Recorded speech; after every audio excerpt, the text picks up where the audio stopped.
Bismillahirrahmanirrahim. Assalamualaikum warahmatullahi wabarakatuh. Alhamdulillah hamdan katsiran thayyiban mubarakan fi kama yuhibbu rabbuna wa yarda.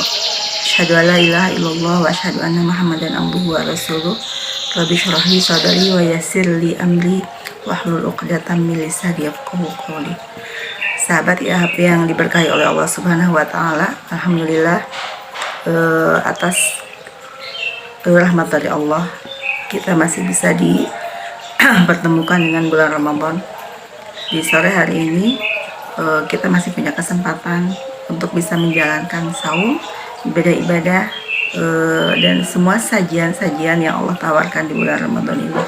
Semoga Allah mencatat bulan Ramadan kita kali ini menjadi bulan Ramadan yang terbaik di sisi Allah.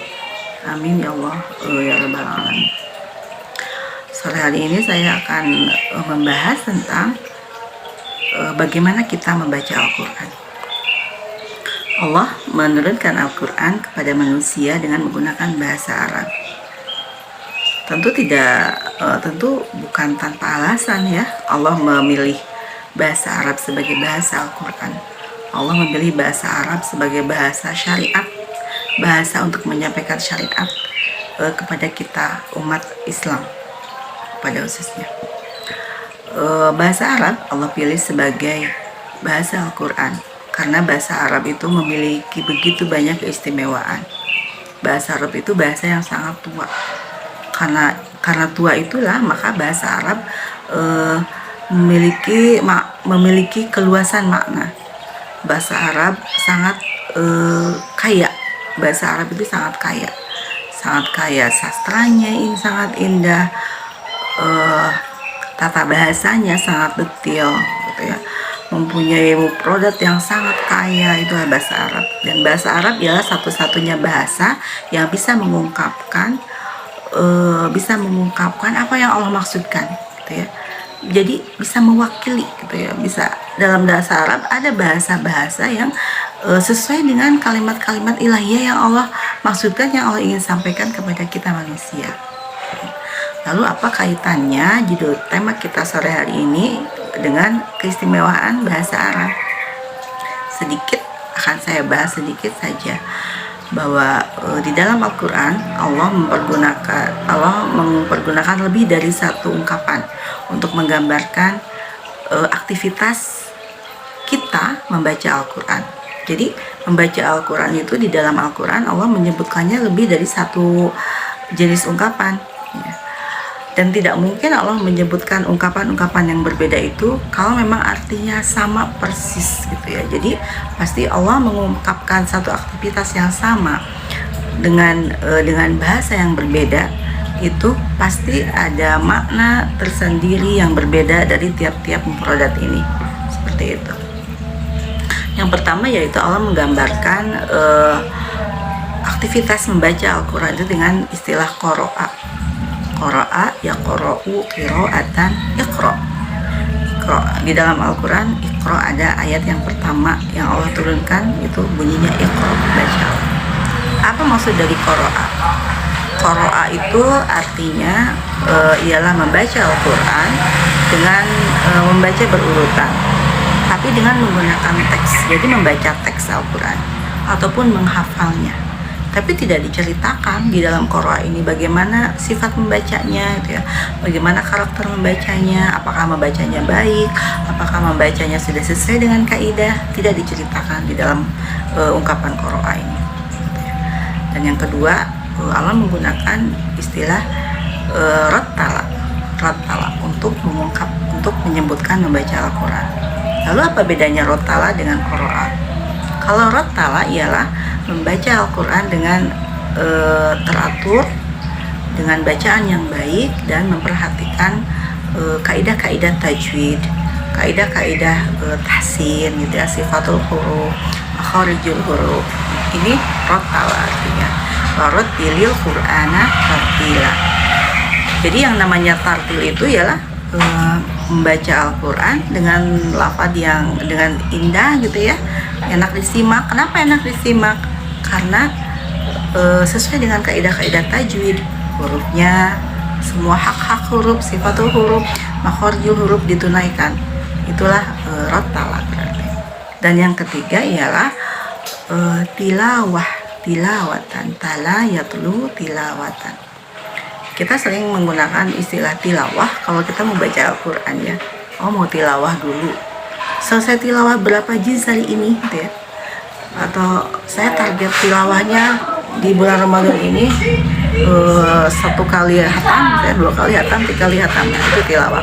Padahal apa sih maksud tilawah? Tilawah ialah mempunyai arti yang lebih dalam daripada qiraah dan rottala. Tilawah itu artinya membaca Al-Quran dengan berurutan, dengan memperhatikan ilmu-ilmu Al-Quran, berbagai ilmu-ilmu Al-Quran yang berkaitan dengannya, dan mengikutinya dengan amal. Jadi ini kuncinya, mengikutinya dengan amal. Tentu seseorang jika ingin mengamalkan sebuah ilmu, maka dia pasti harus bisa memahami ilmu tersebut. Bagaimana bisa mengamalkan kalau tidak paham ya? Maka untuk kunci untuk paham ini yang dibutuhkan ialah ilmu Al-Quran yang sangat dalam, lebih dari ilmu tajwid, lebih dari tahsin gitu ya, bahkan lebih dari tidak cukup hanya dengan ilmu alat, nahwu, dan selanjutnya lagi balaghah, badi, ma'ani gitu ya. Ya seperti itu. Tentu untuk bisa memahami Al-Quran sampai seseorang itu bisa mengamalkannya, harus seseorang yang ingin mentafsirkan Al-Quran harus memiliki ilmu-ilmu yang lebih luas, lebih dalam dari sekedar ilmu alat. Harus bisa harus paham tentang asbabun nuzul diantaranya, harus paham tentang ilmu munasibul ayat gitu ya, kesesuaian di antara ayat-ayat, dan banyak cabang-cabang ilmu lain di dalam ulumul Quran yang sangat berperan di dalam pentafsiran Al-Quran. Dari tiga ungkapan tadi, dari 3 penggambaran tadi, kita bisa mengambil kesimpulan bahwa Allah menetapkan bahwa membaca Al-Quran itu ada level-levelnya gitu ya. Allah mengungkapkan bahwa level qiraah itu level yang paling rendah, level yang masih harus ditingkatkan lagi gitu ya. Maka kita harus bisa memotivasi diri kita untuk bagaimana cara kita meningkatkan level interaksi kita dengan Al-Quran. Diawali dengan mempelajari huruf-huruf gitu ya, alif, ba, ta, sa. Lalu setelah lancar, setelah bisa menyambungkan, dilanjutkan dengan memperbaiki bacaannya sesuai dengan kaidah tajwidnya. Lalu kita naikkan lagi level interaksi kita dengan Al-Quran dengan mencermati, misalnya ya, menganalisa kaidah-kaidah bahasanya. Selanjutnya lagi lebih naik lagi hingga level tertingginya ialah kita bisa memahami ada apa sih di dalam Al-Quran itu gitu ya. Lalu Allah itu membicarakan apa saja sih di dalam Al-Quran gitu ya. Jadi Al-Quran tidak hanya sekedar indah didengar, enak dilantunkan, tapi juga ketika dibaca, yang membaca bisa memahami apa yang dia baca, lalu tergerak untuk mengamalkannya dan menyadari betul bahwa inilah program hidup kita, inilah program yang Allah berikan kepada kita yang sebagai panduan agar kita bisa hidup bahagia di dunia dan di akhirat. Lalu level tertinggi dari interaksi kita dengan Al-Quran itu tentu saja setelah beramal, kita berharap dan berdoa semoga Al-Quran ini menjadi syafaat untuk kita di akhirat kelak ya, itu. Mungkin itu yang bisa saya sampaikan, semoga bermanfaat. Lebih kurangnya saya mohon maaf. Billahi taufiq wal hidayah. Assalamualaikum warahmatullahi wabarakatuh.